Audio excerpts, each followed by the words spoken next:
Les invito a leer, hermanos, hermanas, vamos a leer una porción de la escritura es muy conocida en Mateo capítulo 13, para que meditemos por un momento en esta palabra que esperamos sea de bendición, de orientación para cada uno de nosotros.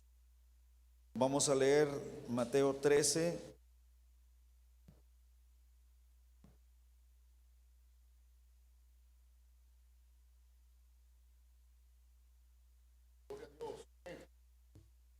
Dice la Biblia: aquel día salió Jesús de la casa y se sentó junto al mar,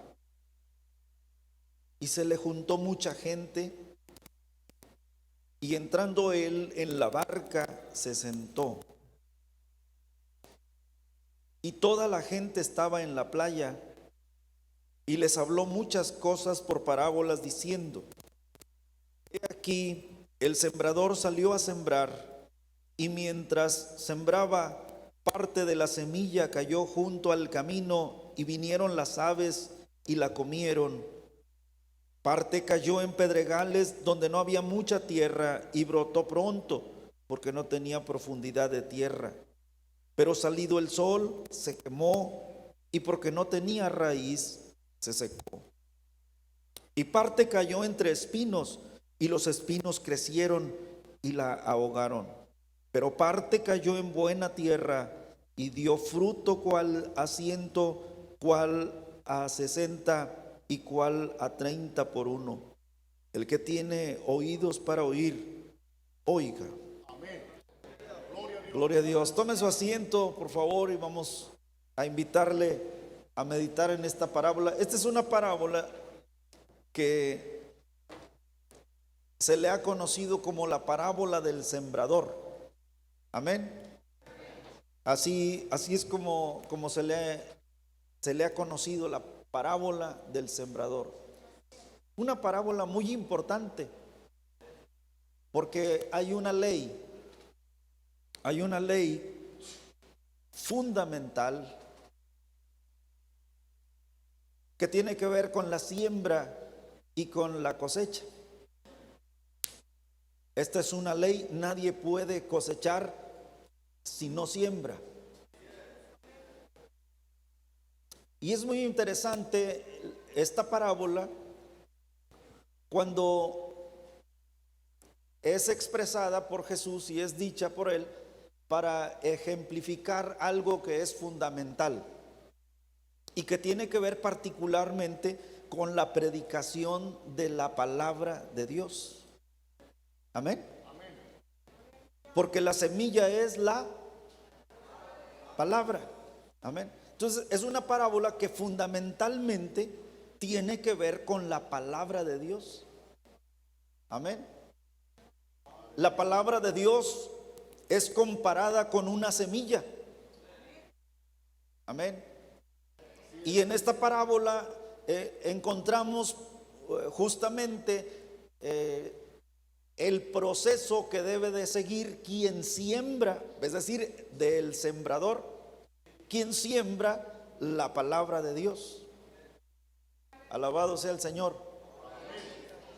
Este día, como ya se anunció y como ya está la imagen allá al frente al entrar, este día se da inicio a un proceso más, al segundo proceso de este año, en el que la primera iglesia de Guamúchil necesita predicar y enseñar la palabra de nuestro Señor Jesucristo.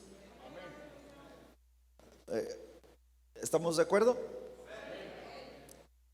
Ahora, este es un principio establecido por el Señor. No es una cuestión de moda que ahora la iglesia tenga que predicar. Este es un principio muy antiguo que estableció nuestro Señor. Él está diciendo que nosotros necesitamos predicar y enseñar. Enseñar y predicar. No es lo mismo predicar que enseñar. pero es muy importante que ya sea predicación o enseñanza, sea la palabra de Dios, sea la preciosa semilla, la que se predique, la que se enseñe. Amén. Hoy la iglesia está en el intento de que cada miembro de las congregaciones se convierta en un predicador de la palabra del Señor. Estamos intentando esto porque no era parte de nosotros. Nosotros teníamos a bien solamente venir al culto y que nuestro pastor nos predicara la palabra. Esto representa una transformación, representa un cambio enorme, porque ahora, además de que nuestro pastor nos va a seguir predicando la palabra, además de eso, nosotros necesitamos predicar la palabra de Dios. Necesitamos ser sembradores, porque mientras más siembra haya, más cosecha habrá. Porque mientras más sembradores haya, más cosecha tendremos. Jesucristo vino a sembrar, porque Él quiere que nadie se pierda, sino que todos procedan al arrepentimiento. Él vino a sembrar para que el mundo no fuese condenado, sino que el mundo fuese salvo.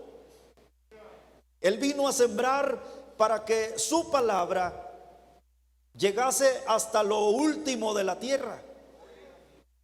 Él vino y predicó, Él vino y enseñó la palabra y murió en la cruz del Calvario como parte del proceso para que hubiese mucho fruto.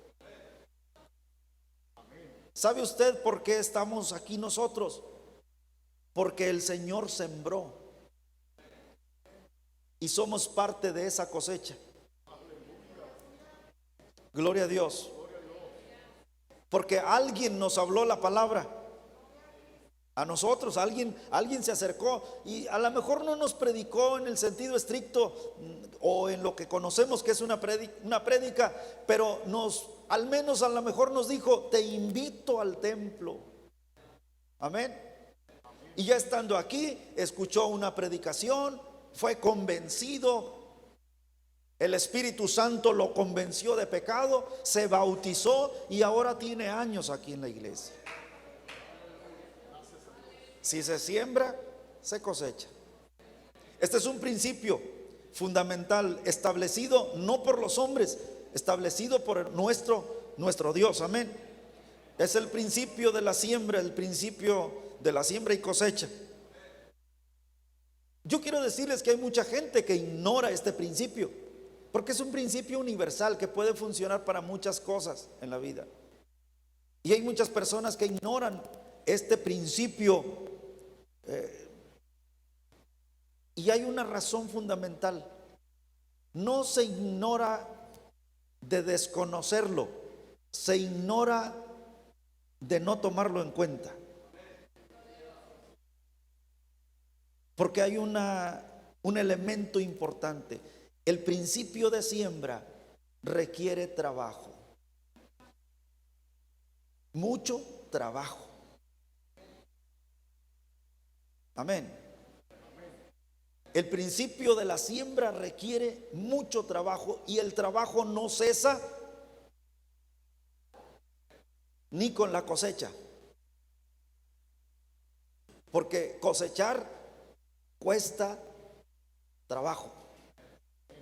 Es decir, que es un principio que de inicio a fin es trabajo, es entrega, es dedicación, es cuidado, es preparación, es entrenamiento, es trabajo. Paz de Cristo. Y ese es el elemento fundamental que establece el Señor si queremos ver cosecha. Si queremos obtener resultados, necesitamos trabajar A ver si puede decirle al que está a su lado, ya vamos a trabajar.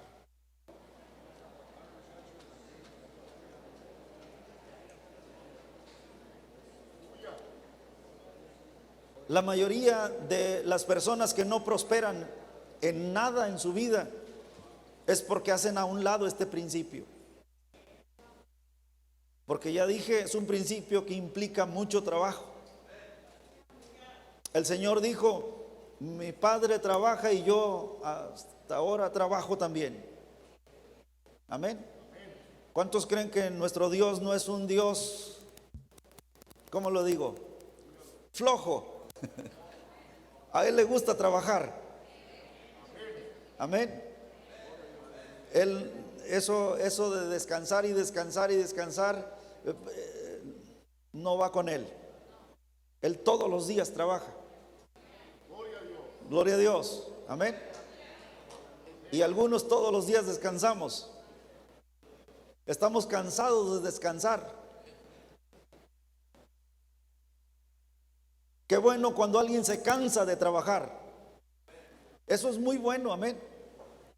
Qué bueno que usted diga, estoy cansado porque estoy trabajando. Estoy cansado porque estoy cosechando.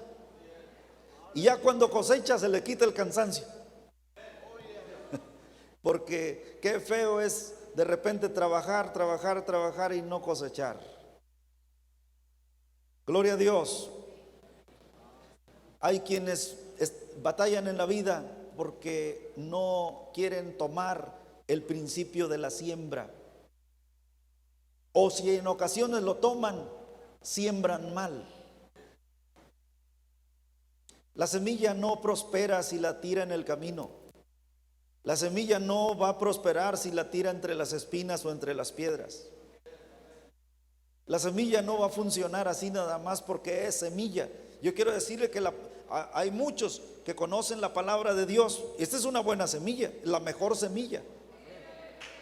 Pero si la tira junto al camino, no funciona. Puede ser la mejor semilla, porque lo es la preciosa palabra de Dios. Pero si cae entre espinos y entre piedras, por eso sembrar implica trabajo. Porque antes de agarrar la semilla, hay que quitarle lo duro a la tierra. Paz de Cristo. El camino puede dar fruto, pero hay que ablandarlo. Está duro, de tanto que está pisoteado, está durísimo. Pero si se le hace trabajo, imagínense para ablandar el camino, es durísimo. Pero si usted dice, es que esa es la buena semilla, yo ahí la aviento, no va a funcionar. Porque requiere trabajo. Aventarla así nada más es como no querer trabajar. Hermanos, les pregunto algo, ¿todavía están contentos? Nomás para estar en la misma sintonía.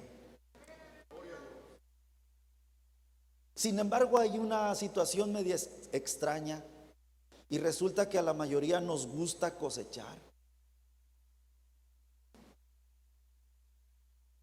pero no nos gusta sembrar. Es más, si nos dan ya cosechado, es mejor. Ya cosechadito. Yo sé que estoy hablando de este tema en una zona que es muy agrícola y que creo que muchos de ustedes saben de estos principios. Amén. Esta zona es una zona que abastece al país y hasta al extranjero. Muy productiva, muy productiva. Están ustedes en un oasis, gracias a Dios. Este pasaje que leímos es un pasaje que nos está llamando a trabajar. y a no perder de vista que hay parámetros de cosecha. Si vas a sembrar, trabaja de tal manera que coseches al 100 por uno. ¿Estamos bien? Dios bendiga a todos los padres espirituales que hay aquí. Dios bendiga a todos los líderes de células que hay aquí. Se inicia un cuatrimestre más, pero es un cuatrimestre de trabajo. El padre espiritual tiene un trabajo enorme que realizar. Empezará anotando esta semana. Si yo en este primer cuatrimestre que acaba de concluir gané a una persona, lo traje en los procesos y fue bautizado, no lo debo de soltar. Todavía no está terminado. Todavía no es la cosecha. Ha nacido la semilla. Amén. Sí, se bautizó, apenas ha nacido, todavía no da fruto. Entonces, si yo en estos primeros 4 meses gané a una persona porque lo traje por los procesos y lo llevé al bautismo, yo no debo anotar a alguien más porque me va a distraer. ¿Estamos aquí? Porque me voy a distraer con otras personas. Que a ellos los anoten los que no han ganado, los que no tienen un hijo espiritual. Y yo tengo que estos 4 meses que siguen seguir acercándole la tierrita, moviéndole, echándole agüita, cuidándolo para que se siga desarrollando, para que siga creciendo. Amén. Y voy a acabar este cuatrimestre de mayo a agosto, pero de septiembre a diciembre yo tengo que continuar con él porque ya puede estar a punto de dar fruto. ¿Estamos bien? Usted dirá, no, pero es que a mí eso no, a mí no me atrae eso, a mí me gusta ganarlos y órale, ahí va uno y ya acaba otro y acaba otro. Por eso a veces nada más bautizamos, pero no crecemos. La gente que bautizamos se nos vuelve a ir. Tenemos que hacer discípulos, seguir los procesos. No es nada más sembrar, también hay que cosechar. Amén. Y cuando alguien lleva a una persona al bautismo, todavía no cosecha, ha nacido apenas la plantita. Amén. Oí que aquí hay personas recién bautizadas, apenas han nacido. A ellos necesitamos seguir enseñándoles. Ya se les predicó, ahora hay que enseñarles. ¿Estamos bien? Estos elementos son fundamentales para que usted como padre espiritual no se frustre. Hay iglesias que empezaron con todo este movimiento y ahorita varios hermanos están frustrados porque han traído personas al bautismo, pero no están en la iglesia. Y se frustra el padre espiritual. Porque él pensó que una vez bautizándose se había acabado todo su compromiso y todo su trabajo con esa persona.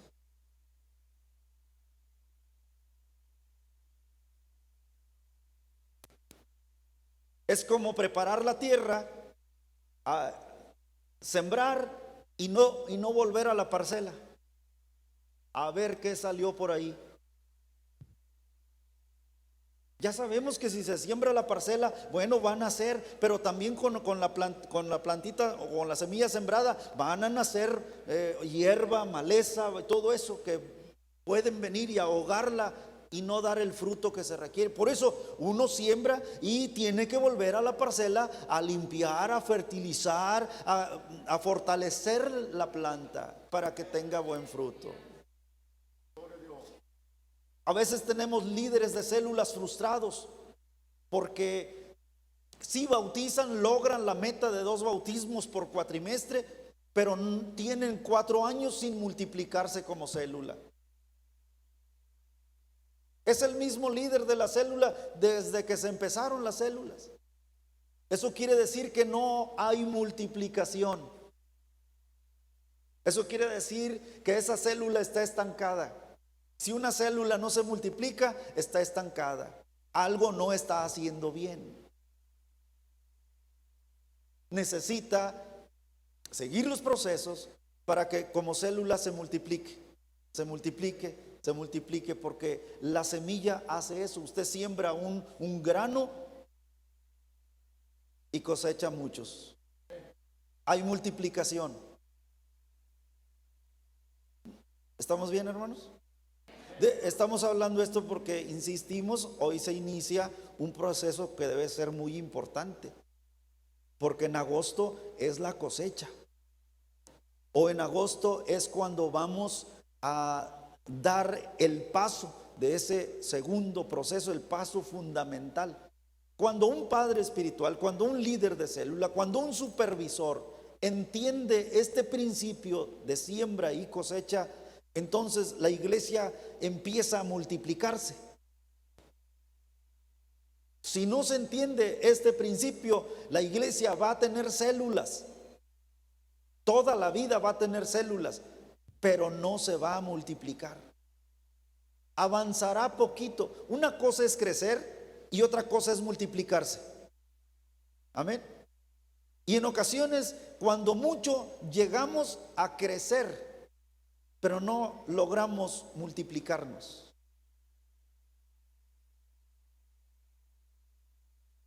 Gloria a Dios.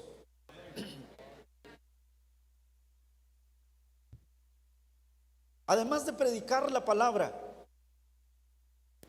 necesitamos entender que esta palabra es espíritu y es vida, que es poderosa. Pero si yo me acerco a mi hijo espiritual con la palabra, me acerco a él, yo tengo que tener elementos muy particulares. Primero necesito conocer lo que le voy a decir. Necesito amar lo que le voy a decir. Necesito vivir lo que le voy a decir. Necesito tener cobertura espiritual al momento de estar discipulando a mi hijo espiritual. No es solamente un asunto técnico, sino que hay una esencia espiritual. ¿Estamos bien? Hay una esencia espiritual. Israel, voy a hacer un poquito, me voy a regresar para hacerles un poquito de historia. Israel había llegado a un momento en el que había perdido o había desviado su esencia espiritual, porque Israel fue llamado por Dios. Israel era el orgullo, vamos a decirlo así, el orgullo de Dios. Era imponente ante las naciones Israel. Era envidiado por las naciones.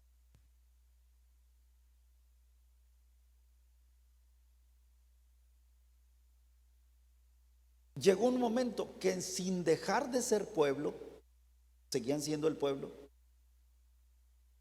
ya no tenían la cobertura de Dios.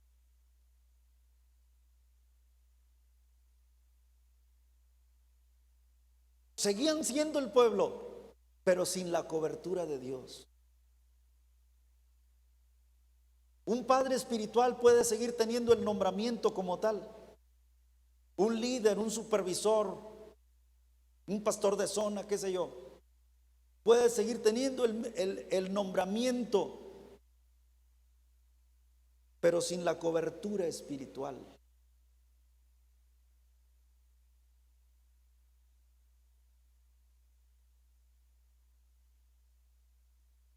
Aun cuando la persona siga teniendo la necesidad de la cobertura espiritual. Mire, llegó un momento de la historia de Israel en que el altar de Dios, el altar de Jehová, estaba en ruinas. Amén. Ese momento, ¿qué quiere decir ruina?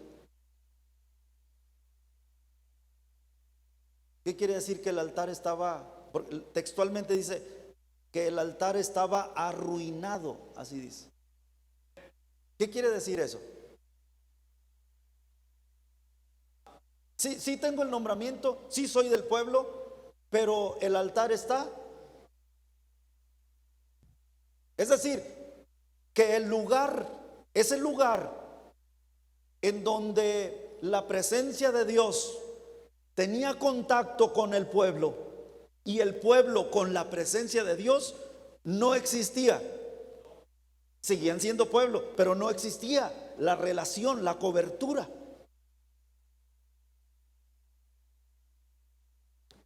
Y si no se tiene la cobertura, si no se tiene ese lugar para encontrarme con Dios, estoy solo.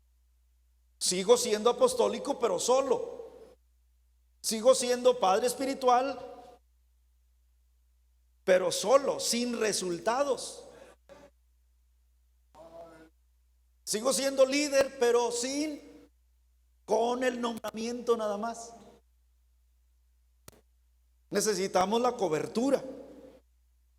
Que la persona a la que estoy discipulando pueda sentir que hay presencia de Dios. Pueda ser tocado, convencido por el Espíritu Santo de Dios. La semilla es buena, pero quien habla la semilla tiene que tener cobertura.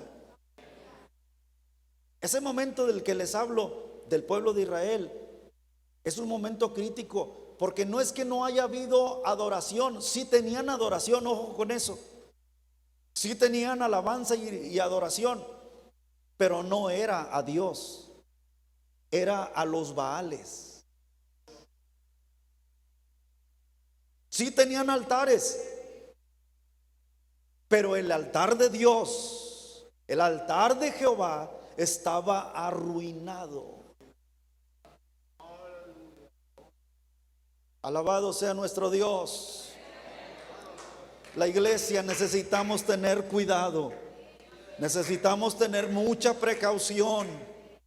No nos vaya a pasar como aquella iglesia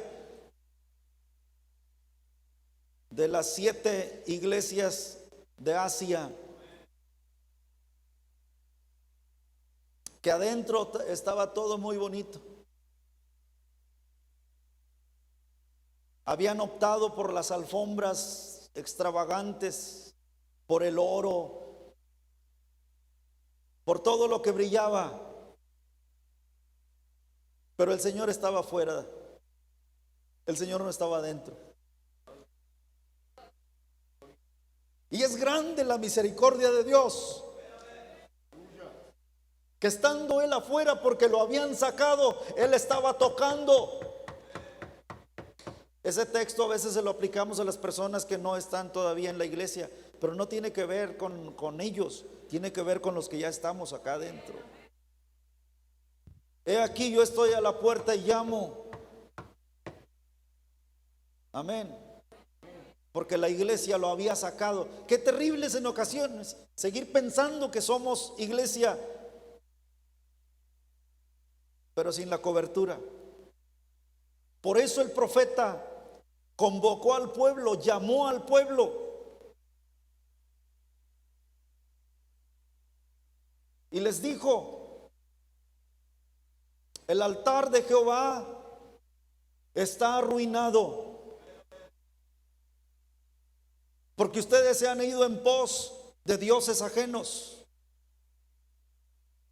Se han olvidado de lo fundamental, se han olvidado de los principios, se han olvidado de mis ordenanzas, se han olvidado de mis mandamientos, de lo que yo establezco para ustedes.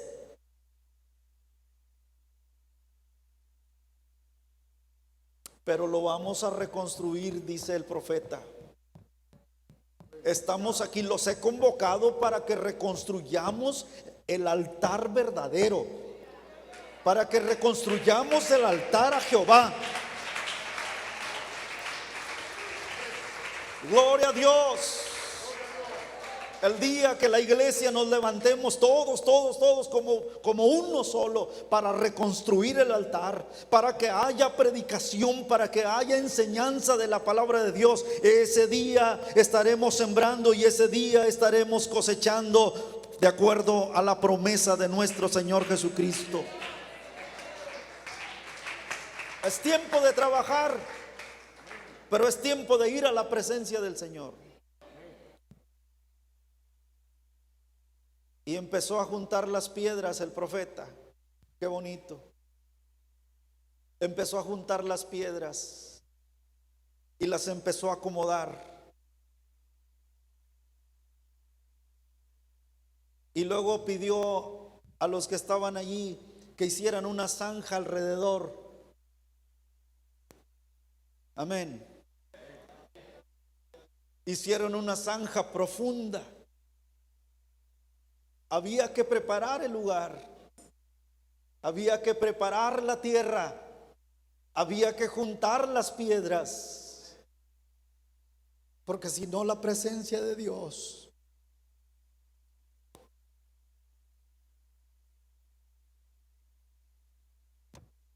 aleluya.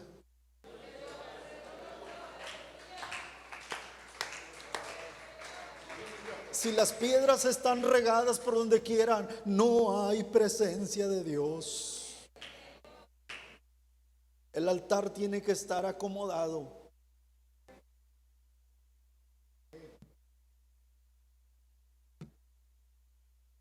Anhelamos con todo nuestro corazón que como iglesia apostólica, una iglesia del nombre de Jesucristo, una iglesia pentecostal llena del Espíritu Santo, podamos levantarnos en este tiempo de tanta maldad, de tantas cosas que se levantan en contra de la palabra de Dios. La iglesia no puede seguir sin predicar la verdad, sin predicar la sana doctrina. La iglesia tiene que levantarse para hablar esta palabra. Las piedras tienen que acomodarse y tienen que juntarse. Cuando el profeta junta las piedras, está juntando a Israel. Cuando usted junte a su casa y su familia, está juntando la iglesia del Señor. Pero tiene que haber un profeta, tiene que haber alguien que ponga un alto, alguien que vea las circunstancias, alguien que se decida hacer lo que Dios quiere que se haga. Gloria a Dios. Y acomoda las piedras en presencia de todo el pueblo. Pide que se haga una zanja y luego pide que la zanja sea llena de agua. Inclusive dijo una vez que la zanja esté toda llena de agua, rocíen agua por encima del altar.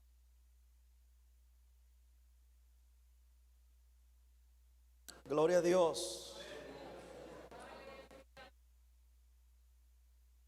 Y cuando el altar estaba listo, entonces fue con los falsos profetas y les desafió. No era para otra cosa, sino para que el pueblo volviera a Dios, para que el pueblo volviera a tener la cobertura de Dios. A veces predicamos, es que los falsos profetas y que no sé cuánta cosa, pero el objetivo del profeta es que el pueblo vuelva a tener la cobertura de Dios y siga siendo ese pueblo de Dios, pero ahora de manera correcta.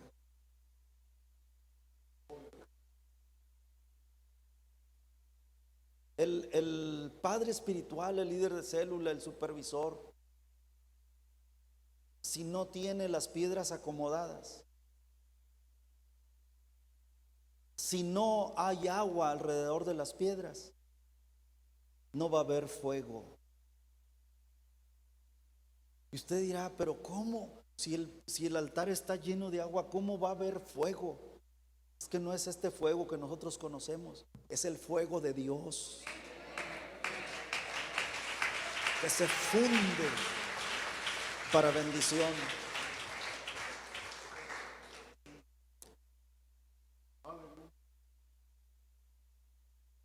Ese momento cuando Moisés sube al Sinaí para encontrarse con Dios, con la presencia de Dios. El pueblo había estado acostumbrado a acampar, y en medio del campamento estaba el tabernáculo, porque el tabernáculo representaba la presencia de Dios, y el pueblo estaba alrededor del tabernáculo, y el pueblo entendía que Dios estaba con ellos. Y Moisés entraba y salía al tabernáculo, hablaba con Dios. Pero ahora Moisés sube al monte para hablar con Dios. Pero bueno, como no tengo mucho tiempo de decirles todo esto, llega un momento en que Moisés tiene que bajar, y al bajar Moisés se encuentra con un desorden acá abajo. El pueblo que días antes había sido consagrado, porque Dios les pidió que se consagraran en ayuno y oración, estaban terminando con una fiesta a dioses paganos. Habían construido, habían hecho un becerro y lo estaban adorando, y traían un escándalo alrededor del becerro. Moisés sintió tanta decepción. ¿Cómo es posible? Porque es muy fácil que el enemigo engañe a aquellos que se deciden a hacer la voluntad de Dios. Y Moisés desciende y empieza un conflicto ya. Hay un conflicto entre el pueblo y Dios, y Moisés está en medio del conflicto. Y es muy complicado ese conflicto para Moisés. Es muy difícil la situación. No puede defender al pueblo por todo lo que ha hecho, apartándose del Señor. Y por otro lado, Dios le está diciendo que avancen. Pero fíjese qué tremendo es cuando el líder tiene una relación con Dios y logra sentir, escuche esto que le voy a decir, y logra sentir que aunque Dios le dice que avance, lo está mandando solo.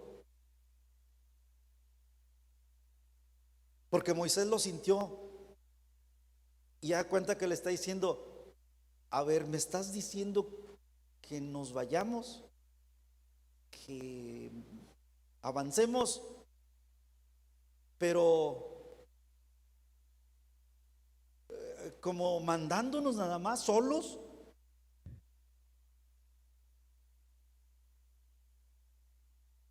Y vuelve Moisés al tabernáculo y dice, ¿entendí bien lo que me dijiste ayer? Y el Señor le dice, avancen, sigan adelante. ¿Cómo? ¿Así nada más?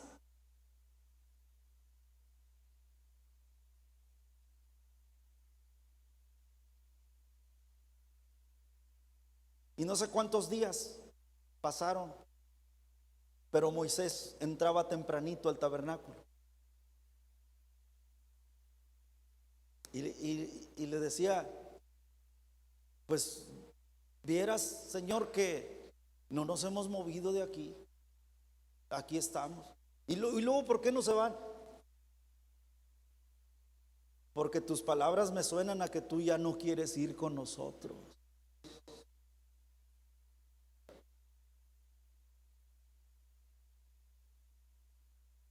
Y entra Moisés en una intercesión para con el pueblo y le dice, si tu presencia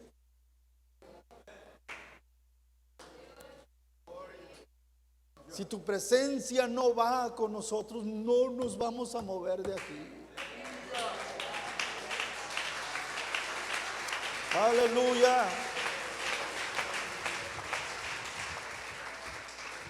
Líderes, si se van a mover, que sea bajo la presencia.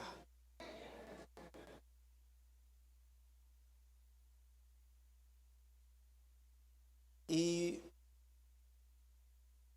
eso de que si tú no vas con nosotros no nos vamos a mover de aquí, no creo que fue una sola plática de Moisés con Dios. Fue una insistencia de Moisés. Moisés estaba amarrado en que así tenía que ser. Dios tenía que ir con ellos. Si no, no se iban a mover de ahí. Estaba aferrado. Allá a los días le saca algo al Señor y le dice Dios: está bien, mi ángel irá contigo.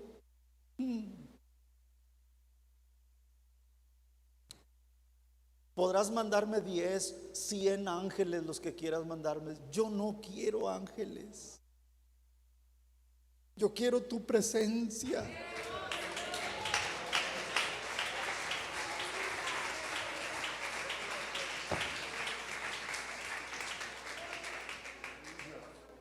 Pero cuando el altar está arruinado, vamos por donde sea, como sea, para donde sea.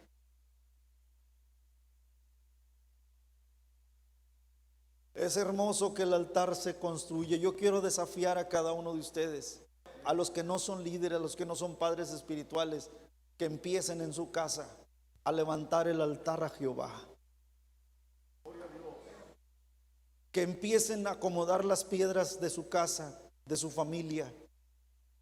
Que empiecen a reunirlas y acomodarlas, y que cada familia de esta iglesia sea un lugar donde esta familia se encuentra con la presencia de Dios. Que le eche agua al altar. Alguien tiene que ponerle agua a ese altar.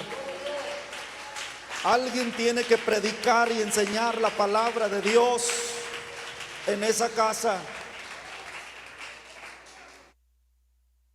Le voy a dar un dato más.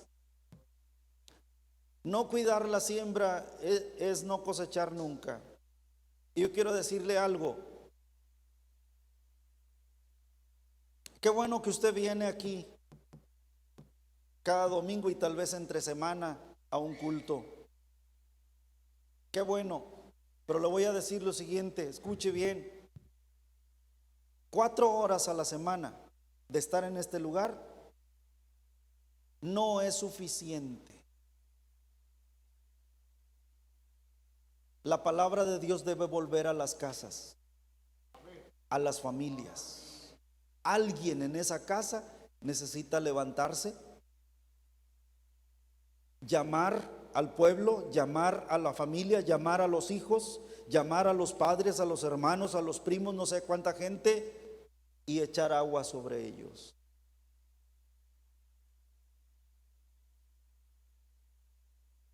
Venir al templo, traer a nuestros hijos el domingo para que les enseñen durante 45 minutos una buena palabra, no es suficiente para contrarrestar todo lo que ellos viven y oyen fuera de este lugar. No nos engañemos, familias, padres, líderes, no nos engañemos. Es bueno venir. ¿Y cómo se lamenta que muchos no vengan? Es bueno venir, pero no es suficiente.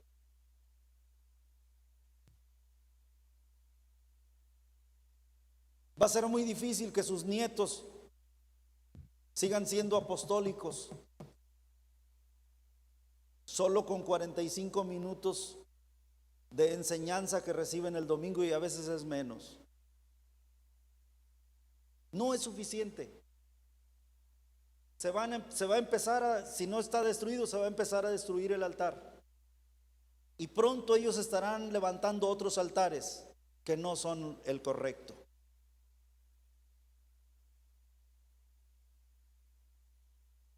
El asunto es que cuando se levantan otros altares, caemos en la nada.